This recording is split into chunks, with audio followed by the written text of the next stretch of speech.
Hamas carrying out the October 7th attack, the deadliest day in Israel's history, spurring the war in Gaza. Houthi rebels striking and hijacking ships in the Red Sea.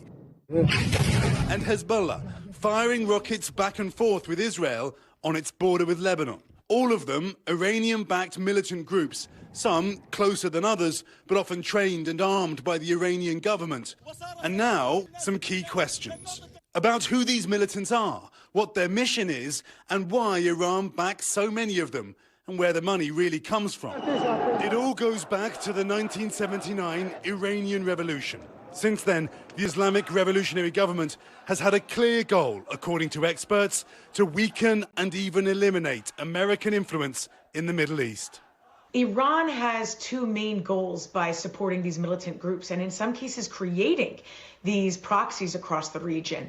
The first one is that part of their foreign policy is to pursue instability and spread instability across the Middle East.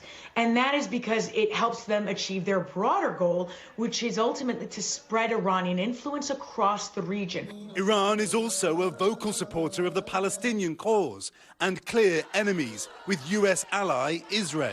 Iran is surrounded by US troops at bases and facilities in Iraq, the Persian Gulf and Syria. But ironically, it was the 2003 US invasion of Iraq that strengthened the Iranian government by removing a regional opponent, dictator Saddam Hussein. America's military footprint much smaller now, and Iran uses proxy groups to flex its strength and avoid blame. These militant groups, calling themselves the Islamic Resistance, say they're acting now in opposition to the United States' support for Israel in the war in Gaza.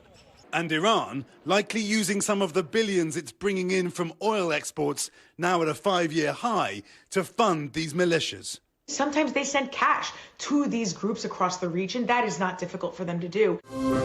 And bolstering its strength more, even in the face of tough US sanctions, its deepening partnership with Russia and China, also at odds with the United States. The spotlight now again on what amounts to a shadow war between the US and Iran, an endless source, many say, of the tension in the region.